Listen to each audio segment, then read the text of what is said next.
Hey guys, what is up? It's me, Sam. Welcome back to my channel. So glad you're here. Welcome to another video. Thank you so much for stopping by and hanging out with me today. Alright guys, just to be completely transparent, I'm just trying to get back in the groove of this because I took off a couple of weeks. I was sick for about a week. I got really far behind on a lot of things, especially my plant care and my YouTube and just social media in general. I just have been MIA entirely. I'm back.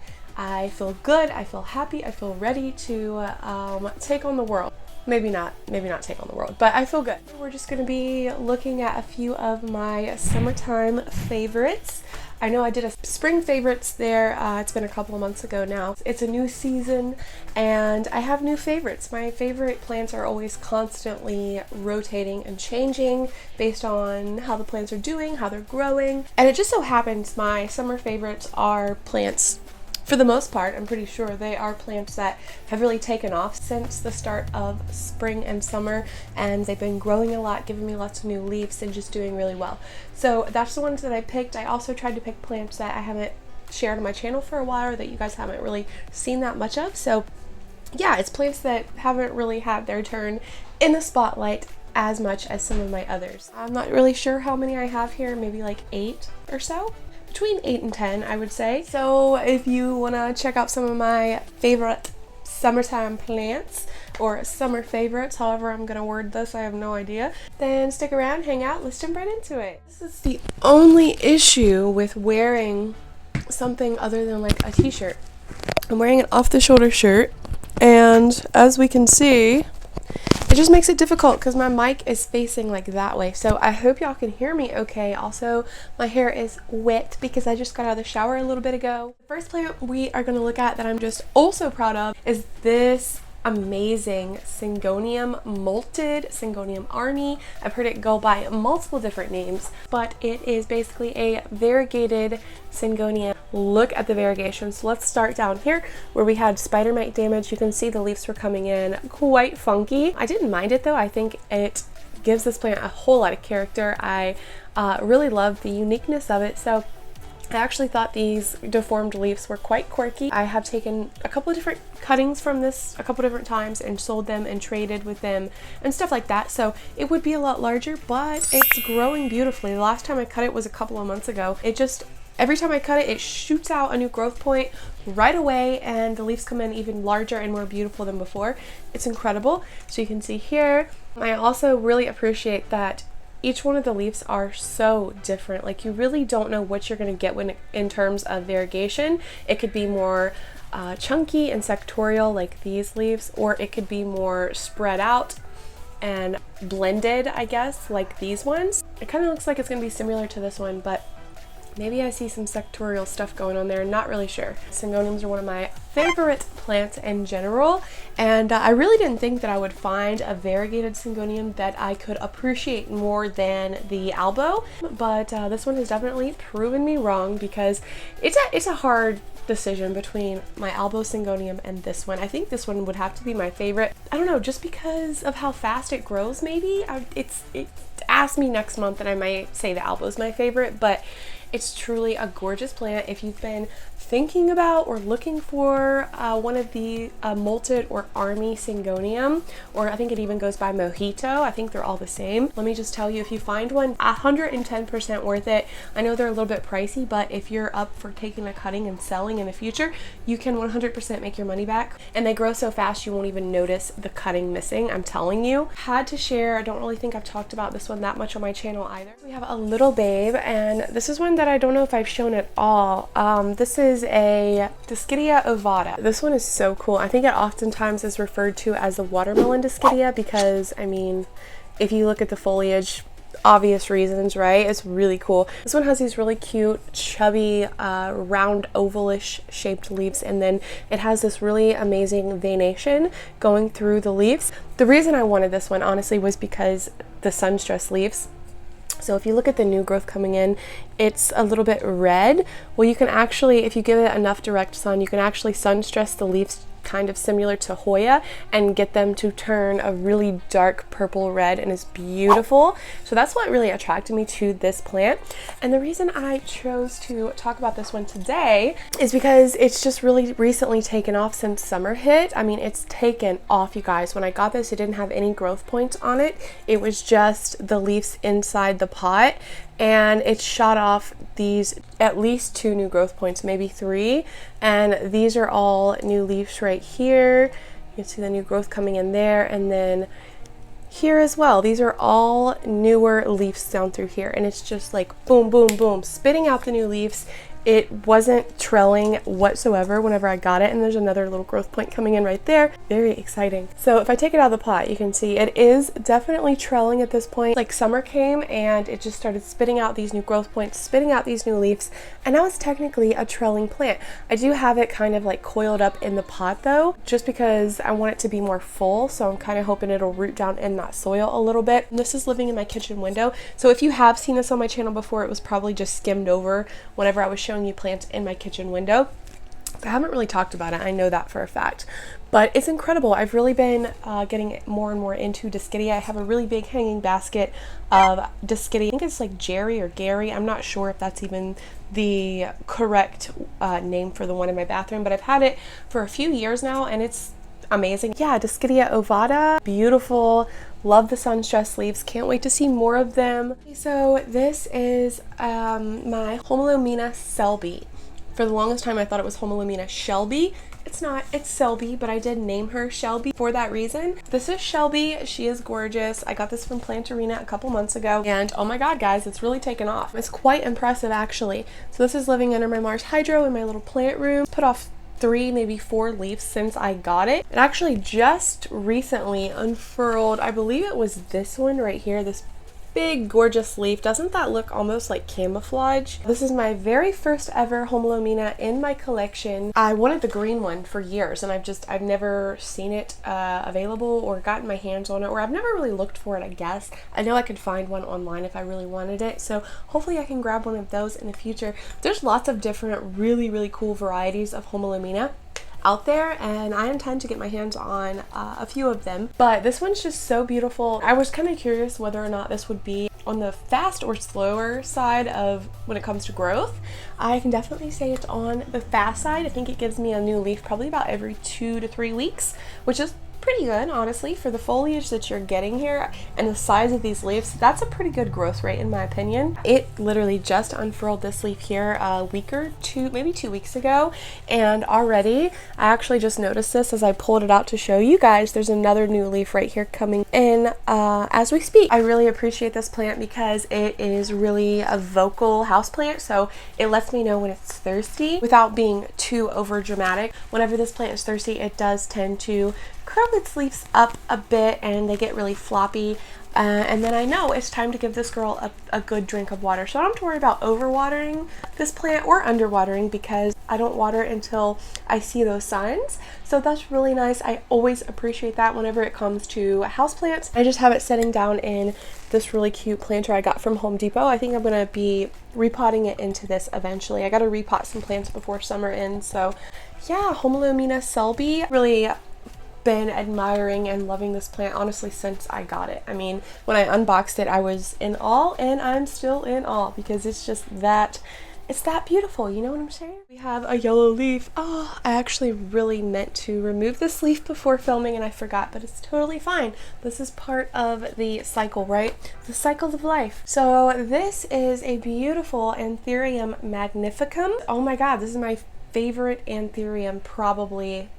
I don't have that many Anthuriums, and the ones that I do have are all beautiful and I love them, but this is definitely my easiest Anthurium and my fastest growing Anthurium, hands down, no doubt about it. This also lives in my plant room. It's constantly giving me new leaves. You know, when Anthuriums push out new leaves, like for instance right here, when they push out new leaves they come in itty bitty, really tiny, and prettiest color red, like a blood red, and they're just tiny and they gradually grow bigger and bigger and bigger until they eventually get to the size that they are meant to be. I can tell you this, by the time this plant's newest leaf gets to its full size, it already has another one on the way. It's quite incredible. So this here is his newest leaf that he's put off most recently, and I don't even think it's quite done growing. Like, this is the size of the last newest leaf here, or no, okay, it was this one and then it was this one, so it may get a little bit larger, I'm not sure. But yeah, it's already spit out another one. And a lot of anthuriums will kind of be a little bit dramatic if you underwater them or if they don't get adequate humidity. This one doesn't care. It's not in an enclosed space or anything like that. Granted, my humidity is pretty high most of the time, but it's not in an enclosed space, and I do tend to let this plant dry out quite a bit before I give it a water. And I haven't had any issues with that. We are losing this oldest leaf here. It's quite literally the oldest and smallest leaf, so it's time for that one to go, you know. No big deal, but otherwise very easy. It's very beautiful to look at. I mean, I could just honestly sit and stare at this plant all day long because it's just really spectacular. I really love how these leaves are. They're heart-shaped, but they're round as well. They're round and chubby looking, and then it's probably not going to pick up on camera, but there's the most pretty little shimmery sparkle to these leaves. It is kind of velvety. It's not as velvety as some of the others, but I don't know, the silver in the veins has a sparkle to it. It's very subtle, but it's very beautiful. I love her so much. Wanting to you know, bring any anthuriums into your collection and you're a little bit nervous about them or a little bit skeptical, you don't know if it's going to be easy care, if it's going to be a drama queen, highly recommend Anthurium Magnificum, because so far mine's been seriously a joy to grow, and I've had it for just shy a few months of a year, I guess. It's amazing, isn't it beautiful? Oh my gosh. I love it so much. I had to include it because for whatever reason I also noticed I don't really talk about this one on my channel that much either, and I'm like, why don't I? On to the next. We're moving into larger territory here. I'll save the largest one for last, but this is my stromia Triostar. This is my largest one that I found at a big box store a while back. I think it was Lowe's I found this at in the outdoor garden section.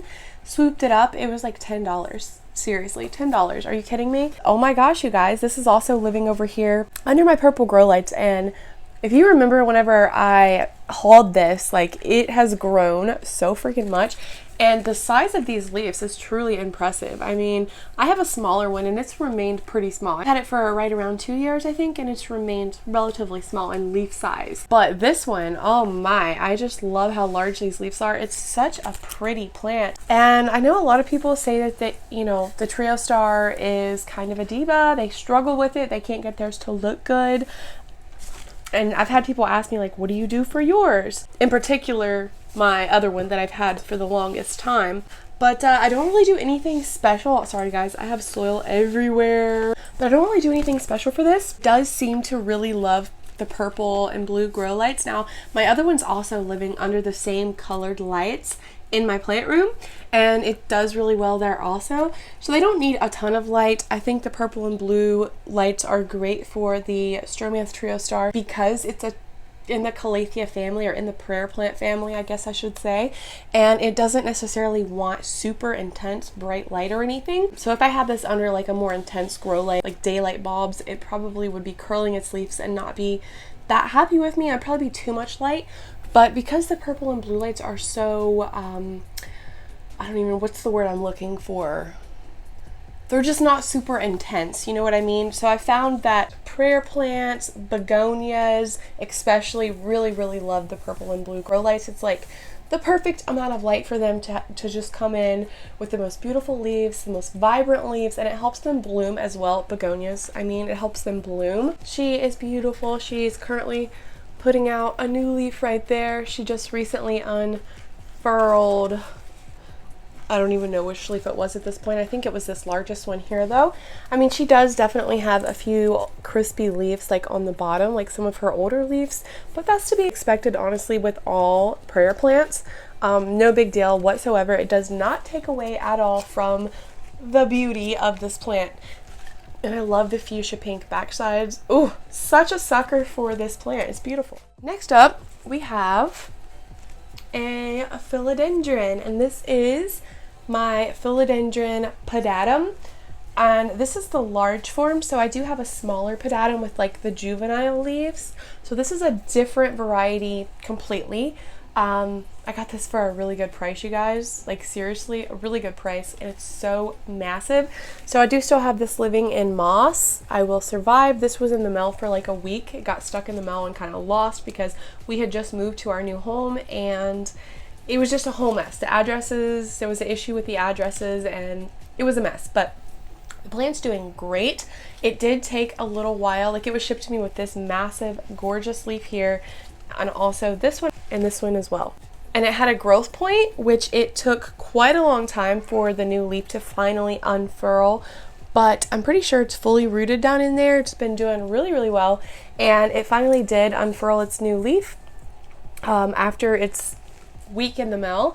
And this was it right here. Look how beautiful. I'm just obsessed with this plant, you guys. I would have 10 more of these if I could find them and have the room for them. I seriously would, because oh my god, I love this leaf shape so much. So I don't know if this is actually Philodendron Podatum. Is it glad hands? I know that's a larger leaf Podatum variety. This may be what this is. It was just sold to me as a large form Podatum, and then it just, like this week, unfurled this beautiful new leaf here, and it has another growth point right here. So I mean, once philodendrons take off, like, it could take them a little while to acclimate to your home and like recover from shipping, but I swear to goodness, guys, once they like start taking off and like acclimate, it's just, they never stop. It's why they're my favorite houseplant ever. Giant Philodendron Podatum. It's like the cutest thing I've ever seen in my life. The shape is just incredible. All of the cutouts, I love it with all of my heart. So definitely wanted to share this guy with you because I seriously admire this plant every single day. I just walk over to it and look at these new leaves and I'm like, oh, you are perfect, honey. All right, guys, we've been going for 30 minutes now, just about. So I have one more favorite plant to show you guys, and that is going to be another philodendron. And this is also another one that is way underrated. I never talk about this plant. I don't know why, but it just does not get the attention it truly deserves. This is my Philodendron Attaboy, and if you've been here for a couple years, then you may remember whenever I imported this guy. I got this from Green Spaces ID. It was March 2020. March 2020, I think. It was March 2020 because it was the month my last daughter was born. So it's about going on a year and a half I've had this plant, and it's always been such a joy to grow. Okay, I have propagated this one probably like 4 or 5 times and sold cuttings, and I don't know if I've done any trades with it or not, but I've sold a lot of cuttings of this plant. And yeah, it just, as soon as you cut it, like a week later, there's going to be a new growth point coming in. It's amazing. Such a fast, vigorous grower, such an easy babe. This is one that really never gets any pests. I don't know that this plant has ever had a single pest on it, to be honest with you. I mean, it's possible that it had spider mites during one of my bad outbreaks. Don't remember, but otherwise, no, it really never gets pests at all. And this is his newest leaf right here. I mean, I can't only imagine how large this guy would be had I never chopped him before. But he's big anyway. I haven't chopped him now for a few months, and he's doing great. So he was living right here on this shelf, kind of crammed in amongst a bunch of other plants and like pushed up against the window, where I really didn't get a chance to fully admire him. So I've recently moved him into my living room on a big plant shelf where he gets a little bit more attention, a little bit more admiration. And yeah, I love him so much. But this gorgeous leaf right here, which I don't even think is really fully hardened. I love the ears on this guy. Like the lobes up here, absolutely incredible. Of course, the purplish red backside's amazing. But yeah, he put off that leaf, and then he just unfurled this one. It's like each leaf that he puts off is larger and larger and larger. It's just really an experience in its own, getting to grow this plant and admire it every single day. So yeah, he just unfurled this one. It obviously has not hardened off yet. And he is working on another one right here. Very proud of him. I'm gonna have to get him a moss pole extension really soon, I believe. But yeah, he has a couple of his older, smaller leaves here. You can see that was about the size he was whenever he was shipped to me, when he was imported. And it really didn't take him no time at all to get these really long leaves. I really want to measure these leaves, to be honest with you. I want to know how many inches these are. That's at least a foot long right there. Like, has to be. right? That's more than 12. That's probably 15 inches long. I don't know. Maybe I'm crazy, but it's definitely super, super big and super beautiful. This is a breathtaking plant. Another one that I would highly recommend any philodendron lovers out there wondering if it's worth the money. It absolutely is, you guys, and you will make more than your money back if you want to sell a cutting or two, 100%. And I've noticed this is one that the prices are really coming down on right now. Prices are dropping all over the country for all different types of plants, and this is one of them that you are going to be able to get like fully established plants for under $100 now, which I think is really cool. So you don't have to import them to get them under $100. Love it. Everybody should be able to own these plants, like seriously. I think that's all the plants I wanted to talk about and share with you guys today. Of course, there's more that are my favorites and that I'm admiring and, you know, that are doing really well this summer, but I don't want to be here all day, so, and you guys know I will be. Thank you guys so very much for hanging out with me today. Drop me a comment below and let me know what your favorite plant of the summer is, which plant is growing the best for you this summer, or it, you know, it could be your favorite for other reasons as well. And also let me know which plant or plants that I shared with you in this video are your favorite as well. And other than that, I'll see you guys really, really soon in my next video. You guys are awesome. I love you all. Bye.